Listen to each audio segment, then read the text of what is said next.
بسم اللہ الرحمن الرحیم ایاک نعبد و ایاک نستعین۔ میں پہلے واضح کر دوں کہ میں یہ میڈیا ٹاک اس لیے نہیں کر رہا کہ میں تحریک انصاف کو چھوڑ رہا ہوں۔ میں میڈیا ٹاک اس لیے کر رہا ہوں کہ میں اس وقت چاہتا ہوں میری ساری قوم سمجھے کہ میری طرح کا آدمی سیاست میں کیوں آیا اور اس نے یہ اتنی لمبی 27 سال کی سٹرگل کیوں کی، اور وہ اس کے خدشات کیا ہیں کہ یہ ملک میرا کس طرف جا رہا ہے۔ تو میں صرف اپنی قوم کے لیے بتانا چاہتا ہوں کہ میں 18 سال کا تھا جب میں پاکستان کرکٹ ٹیم میں کھیلتے ہوئے انگلینڈ گیا۔ اس کے بعد میں نے وہاں 4 سال پڑھائی کی، اور اس کے بعد میں پروفیشنل کرکٹ کھیلتا تھا گرمیوں میں انگلینڈ میں، اور سردیوں میں پاکستان ہوتا تھا یا پھر دنیا میں کرکٹ ٹور کرتا تھا۔ تو اس ٹائم پہ میں جو برطانیہ کا سارا سسٹم تھا وہ میں پوری طرح سمجھ گیا۔ یونیورسٹی میں بھی میں نے پولیٹکس پڑھی تھی اور پولیٹیکل ہسٹری پڑھی تھی، پولیٹیکل سائنس، تو مجھے وہ پوری طرح سمجھ آ گئی کہ وہاں کا سسٹم کیا ہے، اور پاکستان کا سسٹم مجھے پتا تھا، میں یہاں بڑا ہوا تھا۔ تو میرا جو تجربہ جو اس دوران جو میں نے وہاں ان کے سسٹم کو اندر سے دیکھا، یہ بہت بڑی وجہ میری پولیٹکس میں آنے کی وہ تھی۔ تو میں نے کیا دیکھا؟ میں نے یہ دیکھا کہ اس ملک کی جو سب سے بڑی خوبی یہ تھی کہ وہاں قانون کی حکمرانی تھی، انصاف تھا، رول آف لا تھا، اور میرا سارا جو برطانیہ کے پاکستانی تھے ان سے میری مسلسل ملاقاتیں رہتی تھی، کیونکہ وہ میں کرکٹ کھیلتا تھا، وہ کرکٹ میچ دیکھنے آتے تھے، جب میں میچز کھیلتا تھا جو پاکستانی انگلینڈ کے اندر تھے وہ میچز پہ آتے تھے، تو میرا انٹریکشن تھا ان سے۔ تو میں جو اوورسیز پاکستانی برطانیہ میں خاص طور پہ ان سے پھر میرا بڑا قریب انٹریکشن رہا۔ تو میں اب آپ کو بتانا چاہتا ہوں کہ فائدہ کیا ہوتا ہے جب ایک ملک میں قانون کی حکمرانی ہوتی ہے، انصاف ہوتا ہے۔ وہ ان کی کہانیاں یہ تھیں کہ وہ مزدوری کرنے جاتے تھے، کیونکہ برطانیہ میں مزدوروں کی کمی تھی، تو انہوں نے زیادہ مزدور دنیا میں سے اور ملکوں سے بھی بلائے، جس میں سے پاکستانی بھی گئے، مزدوری شروع کرتے تھے، کیونکہ وہ ایک ایسا ملک جدھر انصاف کا نظام تھا، لیول پلینگ فیلڈ تھی، ان کو وہ پیسہ کماتے تھے، وہ پھر اس پیسے سے چھوٹی سی دکان کھول لیتے تھے، وہ کرتے کرتے وہ معاشرہ ان کو موقع دیتا تھا اوپر آنے کا۔ اور وہ کیوں دیتا تھا؟ کیونکہ جب ایک معاشرے کے اندر انصاف ہوتا ہے وہ آپ کے حقوق کی حفاظت کرتا ہے۔ مطلب یہ ہوتا ہے کہ اگر آپ اپنے ٹیکس دیں، آپ قانون کے بیچ میں رہیں، وہ ملک آپ کو آزاد کر دیتا ہے، آپ جو مرضی کریں، کوئی آپ کو پوچھتا نہیں ہے، کوئی رات کو پولیس نہیں آپ کے گھروں میں گھس جاتی، کوئی رشوت آپ سے نہیں مانگتا، کوئی آپ نے اپنا کام کروانا ہے، پاسپورٹ بنوانا ہے، آئی ڈی کارڈ بنوانا ہے، آپ کو کوئی پیسے نہیں دینے پڑتے آفیسز میں، جس طرح رولتے ہیں بیچارے ہمارے لوگ۔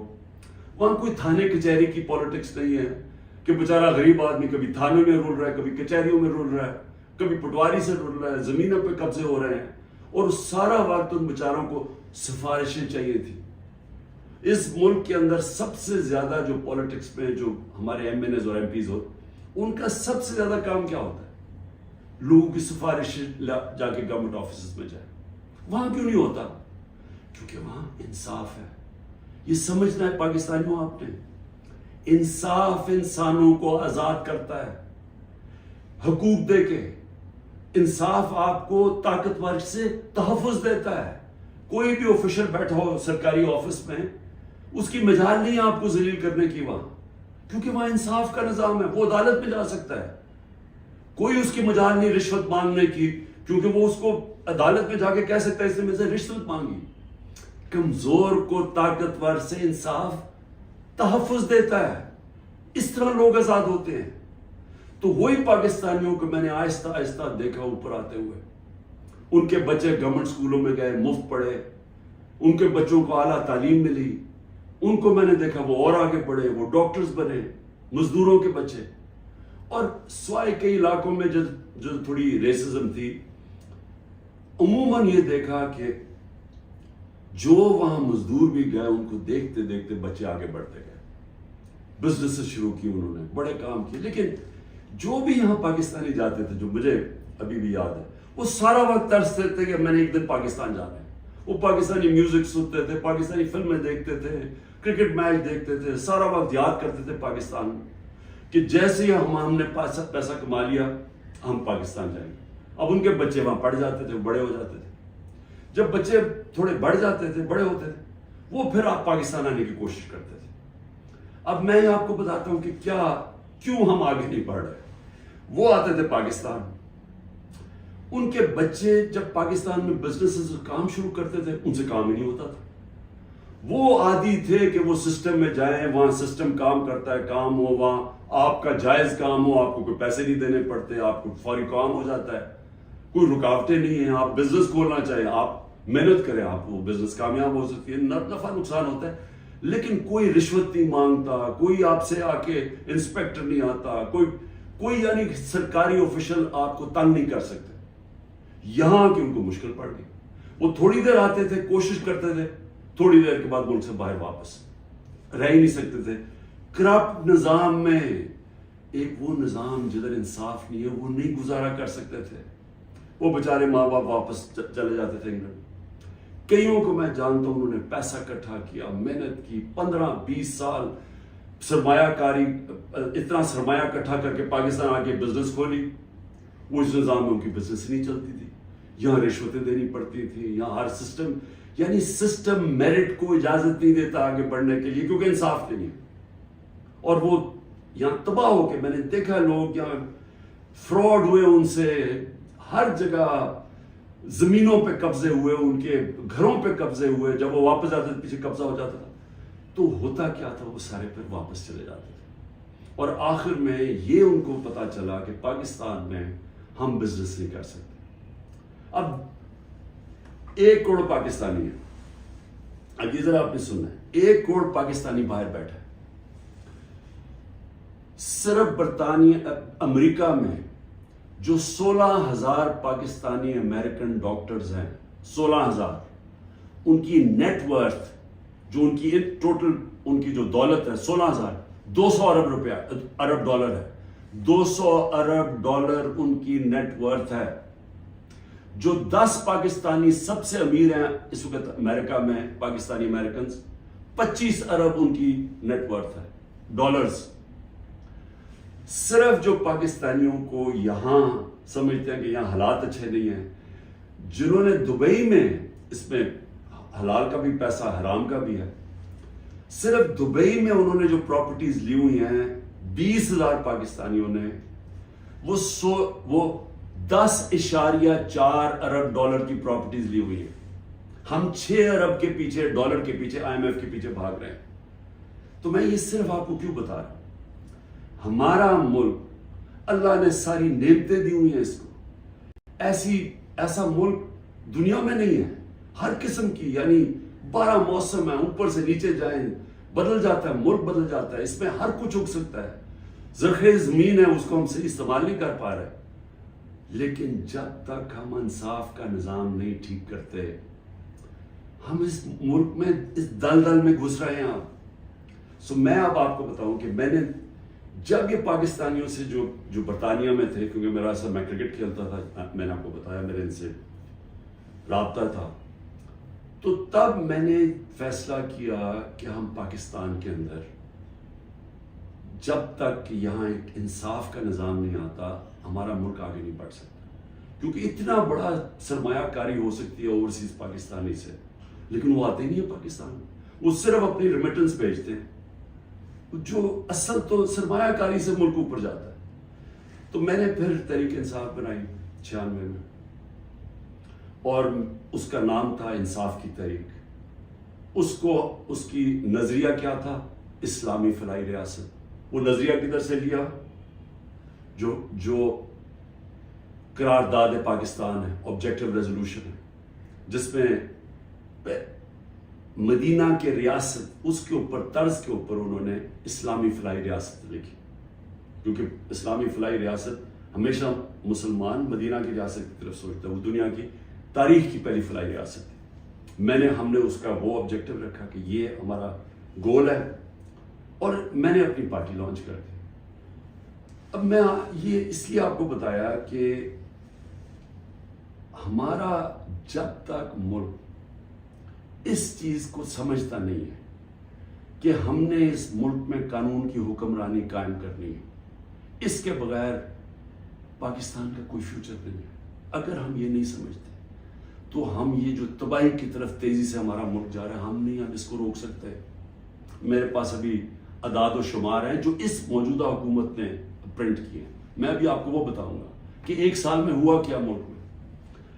لیکن میں نے ایک اور چیز جو، کیونکہ میرا برطانیہ کو میں اندر سے باہر سے اس کے معاشرے کو جانتا تھا، اور جب میں کرکٹ کے آخری دنوں میں میرا سفر شروع ہو گیا، میرے دین کی طرف بھی، اسلام کی طرف بھی میں نے پڑھنا شروع کر دیا اور میرا سفر شروع ہو گیا، تو میں نے اس نتیجے پہ مجھے پہلی دفعہ سمجھ آئی کہ جو مدینہ کی ریاست، جو میرے نبی صلی اللہ علیہ وسلم کی سنت ہے، کیوں اللہ ہمیں حکم کرتا ہے کہ ان کے راستے پہ چلو؟ کیونکہ اللہ نے نبی صلی اللہ علیہ وسلم کو رحمت للعالمین کا خطاب دیا ہوا ہے، سب انسانوں کے لیے رحمت بن کے آئے تھے۔ اس کا مطلب کوئی بھی انسانی معاشرہ اس مدینہ کے ریاست کے اصولوں پہ چلے گا، اوپر آ جائے گا، ادھر خوشحال ہو، اللہ کی برکت آ جائے گی۔ آج آپ صرف یہ دیکھ لیں کہ مدینہ کی ریاست کن اصولوں پہ کھڑی ہوئی تھی؟ سب سے پہلے عدل اور انصاف۔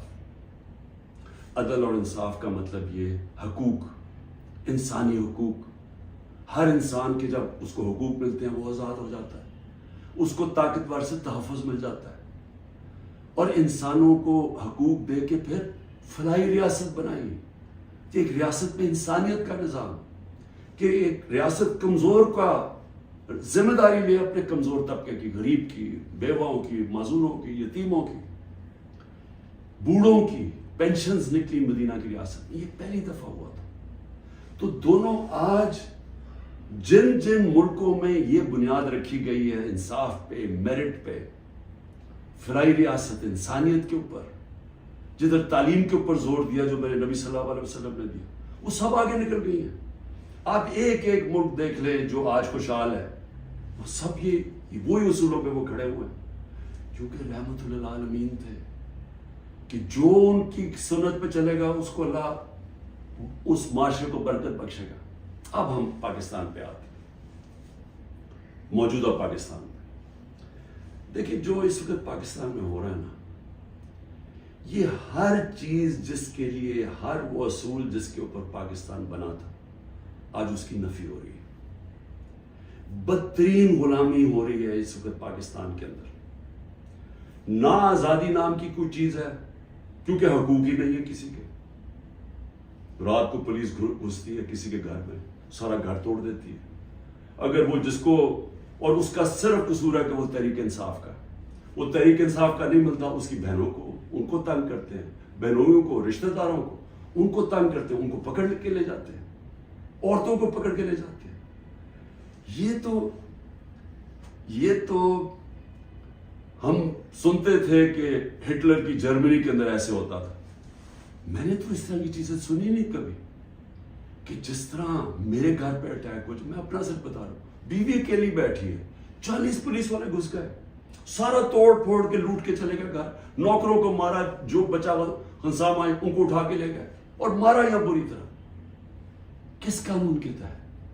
تو یہاں تو مکمل طور پہ جنگل کا قانون نافذ ہو گیا، یہاں تو بنیادی حقوق ہی ختم ہو گئے ہیں۔ آج آئین کچھ کہتا ہے، کہاں آئین اجازت دیتا ہے کہ ایک ہوتا ہے کور کمانڈر کا گھر جلایا جاتا ہے۔ مجھے پہلی دفعہ پتہ چلتا ہے جب میں 4 دن کے بعد نکلتا ہوں، مجھے چیف جسٹس صاحب سپریم کورٹ کے کہتے ہیں، ادھر ہی میں مذمت کرتا ہوں۔ کون نہیں مذمت کرے گا؟ اب جس کو پکڑتے ہیں وہ آگے بیٹھتے ہیں، جی میں پی ٹی آئی چھوڑو، میں جی فوج کے ساتھ ہوں اور میں بڑی مذمت کرتا ہوں 9 مئی کو، تو کون نہیں کرتا؟ ہم نے کبھی کہا کہ ہم نے مذمت نہیں کی؟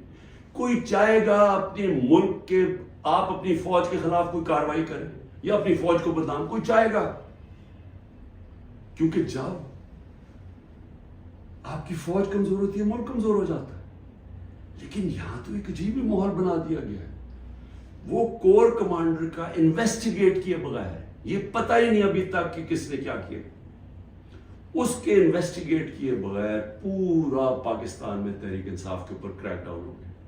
اچھا جی کتنی جگہ چلی تھی مجھے تو یہ بھی نہیں پتا، کور کمانڈر کا تو ہمیں پتا ہے، اور گاڑیاں کو ہمیں خود، ہمارے پاس تصویریں ہیں کہ پولیس خود گاڑیاں جلا رہی ہے کہ ہمارے سامنے. وہ ریڈیو پاکستان پشاور کیسے جل گیا؟ وہ مظاہرہ تو کہیں اور ہو رہا تھا، وہ ایک دم وہ جل گیا. کوئی تحقیقات کیے بغیر اس کا بہانہ لے کے، جس طرح ہٹلر نے اپنے مخالفین کمیونسٹ کو ختم کیا تھا 1933 میں جرمنی میں، جس طرح سہارتو نے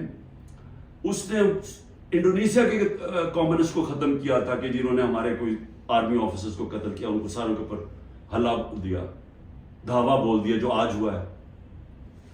تحریک انصاف جدھر ملتی ہے، بھئی کراچی والوں کا کیا کور کمانڈر سے تھا، باقی پاکستان میں تھا. چلے لاہور میں ہم مانا سے ہو گیا، وہ اس پہ بھی تحقیقات کیے بغیر اچھا چلیے آپ کو بڑا غصہ ہے تو باقی جگہ کیوں پکڑ رہے ہیں؟ ساری جگہ کوئی تحریک انصاف کا سپورٹر ہو، رشتہ دار ہو، جانا ہو، کوئی کسی نے ٹویٹ کی ہو، ان کو پکڑ کے جیلوں میں ڈال رہے ہیں. 10,000 لوگوں کو پکڑ کے جیل میں ڈال دیا. اور اب یہ جبری طلاقیں ہو رہی ہیں.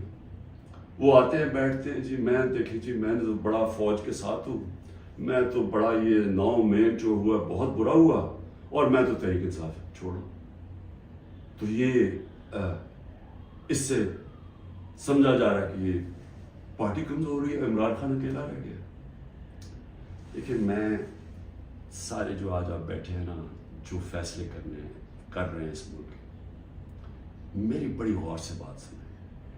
میں یہ جو آپ کے سامنے آیا ہوں، یہ کبھی جب میں کوشش کرتا ہوں کہ ڈائلاگ کی بات کرو، ہمارے سے کوئی بات چیت تو کر لے، ہم یہ بات کر کے مسئلے حل کر دیں، جس دن میں یہ کرتا ہوں اگلے دن اور سختی شروع ہو جاتی ہے، 2-3 اور FIR کاٹ دیتے ہیں، گھر میں آ جاتی ہے پولیس. کیونکہ سمجھتے یعنی کوئی ایک عجیب ذہن بیٹھے ہوئے، وہ سمجھتے ہیں کہ جو ڈائلاگ کرنا چاہ رہا ہو وہ اب اس کے گھٹنے کانپنے شروع ہو گئے ہیں، تو اس لیے آ کے اس کے اوپر تھوڑی اور سختی کرو تو بالکل بیٹھ جائے گا. دیکھیے یہ تو ہونے نہیں لگا. میں پھر سے آپ کو کہہ دوں کہ جب تک میرے میں سانس ہے، میں اس ملک کی حقیقی آزادی کے لیے تب تک پوری جدوجہد کرتا رہوں گا جب تک میں زندہ ہوں. لیکن مجھے اس وقت پاکستان کا خطرہ ہے، مجھے اپنی ملک کی فکر پڑ گئی ہے. اور جو لوگ مل کے یہ سب کچھ کر رہے ہیں، ان کو ملک کی فکر کیوں نہیں ہے؟ کیوں آج ہم مجھے یا نہیں؟ 308 روپے کا ہو گیا ڈالر اوپن مارکیٹ میں. جب ڈالر 308 روپے کا اوپن مارکیٹ میں ہو جائے تو خطرے کی گھنٹیاں بج جانی چاہیے کہ اب جا رہا ہے پاکستان اس جس کو ہائپر انفلیشن کہتے ہیں، یہ اس مہنگائی کی طرف جا رہا ہے. سارا بزنس ٹھپ، انڈسٹری ٹھپ. ابھی میں آپ کو اس حکومت کے اعداد و شمار بتاؤں گا. تو ان کو کیوں نہیں فکر، یہ PDM والوں کو؟ ان کے پیسے باہر پڑے ہیں، ان کا اربوں ڈالر اس ملک سے باہر پڑا ہے. ان کو کوئی فرق نہیں پڑا کہ اس ملک کے اندر لوگوں کی $130 کم ہو. 130 روپیہ گرا ہے ڈالر کے مقابلے میں صرف جب سے ہم گئے. تو ان کو نہیں فکر پڑ رہی. وہاں لندن میں بیٹھ کے عاشیاں، بڑے بڑی گاڑیاں، بڑے بڑے ریسٹورنٹس میں بیٹھے ہوئے ہیں، شاپنگ ہو رہی ہے ہیرڈز میں، کیونکہ ڈالرز میں یا چوری کر کے پیسہ وہاں لے گئے. فکر ہر اس پاکستانی کو ہونی چاہیے جس کا جینا مرنا پاکستان میں ہے. میرے عمران خان کو جی ECL پہ ڈال دیا. شکر کو میں تو آپ کا شکریہ ادا کرتا ہوں. میں تو جانے نہیں چاہتا ملک سے باہر، کیونکہ میں نے کوئی باہر میرے پیسے بینک اکاؤنٹس کچھ نہیں پڑے ہوئے. مجھے تو یہ ملک سے پیار ہے.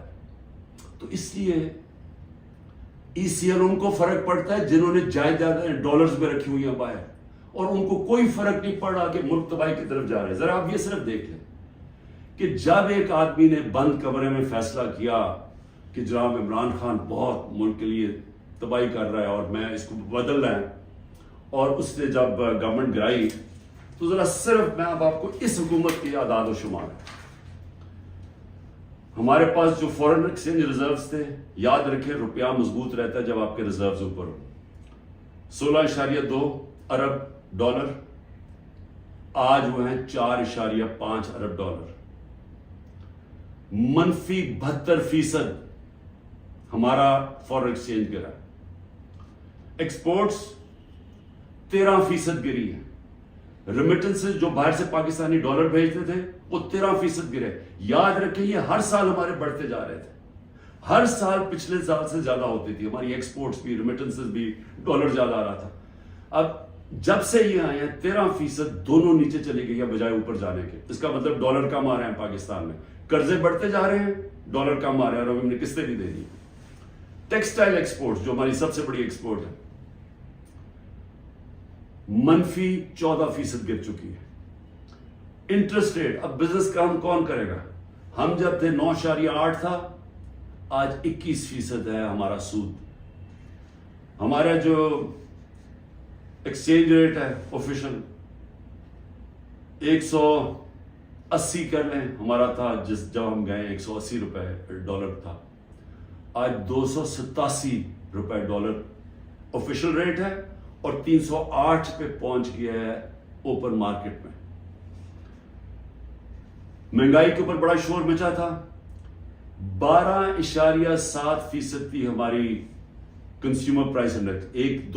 مہنگائی کی دو ہوتی ہیں قسمیں، ایک جس کو کہتے ہیں کنزیومر پرائس انڈیکس جو سی پی آئی ہوتی ہے، وہ 12.7 تھی، آج 36.4% ہے، پاکستان کی تاریخ کی سب سے بڑی مہنگائی۔ لیکن اس سے زیادہ خطرناک جو سینسٹیو پرائس انڈیکس ہے وہ 14.2 ہمارے دور میں تھی، آج وہ پاکستان میں 42.1% ہے۔ پٹرول، یاد رکھیں ہمارے دور میں پٹرول 110 سے 115 لیٹر 110 سے 115 ڈالر پہ بیرل گئی تھی، آج وہ 70-80 کے بیچ میں ہے، یعنی ادھر سے آ کے۔ ہمارے دور میں 150 روپے لیٹر پیٹرول تھا، 145 روپے لیٹر ڈیزل تھا، آج ڈیزل پہنچ گیا 260 روپے اور پیٹرول پہنچ گیا 270 روپے۔ جب پیٹرول مارکیٹ میں نیچے، انٹرنیشنل تیل نیچے چلا گیا تو یہ آپ ذرا دیکھیں تقریباً 100 روپے اوپر گیا۔ آٹا جو ہر آدمی کو افیکٹ کرتا ہے، ہمارے دور میں 55 روپے تھا کے جی، آج وہ پہنچ گیا 136 روپے کے جی، 130% کا اضافہ ہوا اس میں، اور یہ عام آدمی کو سب سے زیادہ تکلیف دے رہی ہے۔ چاول 103 روپے کے جی تھا، آج 202 روپے کے جی ہے، 95% ہمارا چاول کی قیمت بڑھی ہے، یہ بھی عام آدمی کا۔ گھی، انٹرنیشنل مارکیٹ میں جو پام آئل ہم امپورٹ کرتے ہیں وہ آدھا ہو گیا ہے، آج ہمارے دور میں 468 روپے کے جی تھا، آج 603 روپے کے جی ہے، جبکہ آدھا ہو گیا انٹرنیشنل مارکیٹ میں۔ اور دودھ 117 روپے لیٹر تھا، آج 170 روپے لیٹر۔ میں اور بھی آپ کو بتا دوں کہ جس سے آپ کی دولت میں اضافہ ہوتا ہے، ہماری جو گروتھ ریٹ تھی، یعنی جس ریٹ پہ ہماری دولت میں اضافہ ہو رہا تھا، جس کو جی ڈی پی کہتے ہیں، جی ڈی پی میں اضافہ، وہ 6.1% تھی، آج وہ چلی گئی ہے منفی 0.2%، 0.2% پہ چلی گئی۔ انڈسٹریز، ہماری اوور آل انڈسٹری 6.8% پہ بڑھ رہی تھی، آج وہ -2.9% پہ چلی گئی۔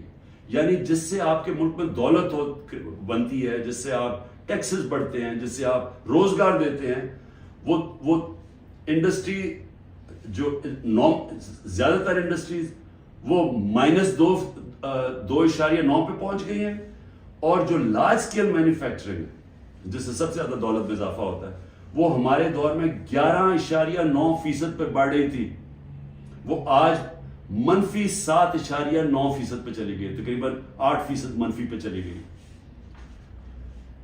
جو کنسٹرکشن ہے جس سے سب سے زیادہ نوکریاں ملتی ہیں، وہ 1.9% پہ بڑھ رہا تھا ہمارے دور پہ، آج وہ -5.5% پہ چلی گئی۔ اور پھر کاٹن، کیونکہ ہمارا سب سے زیادہ جو کپڑا بناتے ہیں ہم، اس سے ہمارا اضافہ بھی ہوتا ہے، نوکریاں بھی ملتی ہیں، ایکسپورٹس بھی بڑھتی ہیں، وہ 9.2% پہ بڑھ رہی تھی، آج وہ -23% پہ پہنچ گئی ہے، یعنی کہ بند ہو رہی ہے انڈسٹری. میں یہ آپ کو یہ صرف فگر اس لیے دے رہا ہوں، اور جو بھی ہمارے اس ملک میں فیصلے کر رہے ہیں میں اس لیے آپ کو کہہ رہا ہوں کہ یہ ملک تباہی کی طرف جا رہا ہے. ان کے پاس کوئی روڈ میپ نہیں ہے. جتنا ٹائم دے رہے ہیں یہ ملک نیچے جاتا جا رہا ہے. جن لوگوں کے پاس ڈالرز میں باہر پیسے نہیں رکھے ہوئے ان سب کے لیے تباہی آئی ہوئی ہے. سارا تنخواہ دار طبقہ آج تکلیف میں ہے. جس کے پاس سیلریز ہیں ان کا اگر 100 روپیہ سال پہلے اگر 100 روپیہ چیزیں خریدا تھا وہ 50 روپے رہ گئے. تو یہ تو ایک عذاب آنے والا ہے. اور ابھی یہ جو روپیہ گر رہا ہے کیونکہ ان کے پاس جب آپ کیسے آپ نے قرضے دینے آپ اگلے مہینے قرضوں کی قسطیں دینی ہے. جب آپ کی دولت میں اضافہ نہیں ہو رہا، جب ڈالرز ہی نہیں بڑھ رہا ہے، جب آپ کی انڈسٹری بند ہو رہی ہے، جب آج کسانوں کے پاس وہ پیسہ ہی نہیں رہا کیونکہ وہ اتنی مہنگائی ہو گئی ہے کہ اس کے پاس پیسہ نہیں بچتا اپنی زمین پہ لگانے کے لیے، تو وہ اس کی ظاہر ہے اس کی پیداوار گرنی شروع ہو جائے گی. تو ہم نے کدھر سے قرضے واپس کرنے؟ ہم آج پاکستان میں ہمیں یہ سمجھنا چاہیے کہ ہم اگر اس وقت اس کو ہم ٹھیک نہیں کرتے یہ سب کے ہاتھ سے نکلنے والی ہے. دیکھیں معاشرہ کنٹرول سے باہر بھی نکل جاتا ہے. سری لنکا میں اس سے کم حالات تھے جبکہ لوگ سڑکوں کے اوپر آ گئے. ابھی تک لوگ سڑکوں پہ کیوں نہیں آ رہے؟ کیونکہ انہوں نے الیکشن پہ کی امید لگائی ہوئی ہے کہ ہم جو ہمارے سے ہوا ہے وہ اندر گھروں میں بیٹھ کے تپے ہوئے ہیں کہ جب الیکشن آئے گا تو ہم ان کو سبق سکھائیں گے. تو یہاں تو الیکشن کروانے کا کوئی پلان ہی نہیں ہے. یہاں تو الیکشن کا تب پلان ہے جب عمران خان کو کرش کیا جائے گا، اور وہ کرش کیا جا رہا ہے. یعنی یہ جو ہمارے اوپر جس طرح کا جبر ہو رہا ہے اور جس طرح کا یہ ظلم ہو رہا ہے تو یہ تو کبھی ہوا ہی نہیں ہے پاکستان میں کسی پارٹی سے. اور یہ اس کے پیچھے یہ سوچ ہے کہ جب یہ کرش ہو جائے گی پارٹی تب ہم الیکشن کروا دیں گے. دیکھیں کیونکہ میں بڑا ہوں، میں نے ایسٹ پاکستان مجھے یاد ہے. میں بار بار لوگوں کو بتاتا ہوں کہ آخری فلائٹ میری آئی تھی ڈھاکہ سے، میں انڈر 19 کا میچ کھیلنے گیا تھا. اس کے بعد آپریشن شروع ہو گیا تھا اپریل 71 میں. دیکھیں ہوا کیا تھا اس پاکستان میں، اس پھر سے یاد رکھیں، تاریخ سے سیکھنا چاہیے. ذوالفقار علی بھٹو نے 81 سیٹیں جیتی پاکستان میں 138 میں سے، اور کہا تھا ذوالفقار علی بھٹو کا انقلاب آ گیا تھا، اور واقعی انقلاب تھا، روٹی کپڑا مکان کا انقلاب آیا تھا. لیکن 138 میں سے ذوالفقار علی بھٹو نے 81 سیٹیں جیتی، اور اس نے جو نعرہ تھا کہ میں پہلی دفعہ عوام کا نام لیا. پہلے تو عوام کا نام ہمیں پتہ نہیں عوام کیا ہوتی ہے کیونکہ پہلے تو اور قسم کی سیاست تھی. تو اس نے ایک ذہنوں میں انقلاب لے کے پہلی دفعہ عوام کی بات کی. لیکن مجیب الرحمان 162 سیٹیں تھی ایسٹ پاکستان میں، اس نے 160 جیتی، صرف 2 سیٹیں ہاری اس نے. تو وہ کیا کہہ رہا تھا؟ وہ انصاف کہہ رہا تھا کہ ہمارے سے انصاف نہیں ہو رہا، ہمارے حقوق نہیں مل رہے، ایسٹ پاکستان کو کالونی کی طرح رکھا جا رہا ہے، ہمیں سیکنڈ کلاس شہریوں کی طرح رکھا جا رہا ہے. اور وہ انصاف مانگ رہا تھا، حقوق مانگ رہا تھا، وہ آزادی نہیں مانگ رہا تھا. جب ہم نے آپریشن شروع کیا تو وہ پھر حقوق سے آزادی کی طرف چلا گیا. وہ بات کرنے کے لیے بھی تیار تھا. اور مجھے ابھی بھی یاد ہے جب ہمارا ملک ٹوٹا تھا، میں انگلینڈ میں تھا، پڑھ رہا تھا، تو جو دھچکا ہم سب کو لگا تھا، یعنی ہم ہل کے رہ گئے تھے. پھر لوگوں نے اپنے دل بلائے، نہیں جی اس پاکستان تو بڑا غریب ملک تھا، ہمارے اوپر بوجھ تھا، وہاں سائیکلون آتا تھا تو ہمیں ان کو پیسے دینے پڑتے تھے، اس طرح کی باتیں کی. آج بنگلہ دیش ہمارے سے آگے نکل گیا ہے. اور میں آج آپ کو یہ بتا دوں کہ یہ جو ایسٹ پاکستان سے سبق سیکھنا ہے وہ یہ کہ جب ایک قوم آزادی کا فیصلہ کر لے اور اپنے حقوق کے لیے، حقوق کا ہوتا کیا ہے؟ آپ کو انصاف ملتا ہے، انصاف آپ کو حقوق دیتے ہیں، حقوق آپ کو طاقتور سے کمزور کی تحفظ دیتا ہے. جب تحفظ ملتا ہے وہ آزاد ہو جاتا ہے، اس کو لیول پلینگ فیلڈ مل جاتی ہے، اس ملک میں خوشحالی آ جاتی ہے. کیونکہ وہ پھر زیادہ تر بڑی بزنسز تو نہیں ہیں پاکستان میں، جو میں بتا رہا ہوں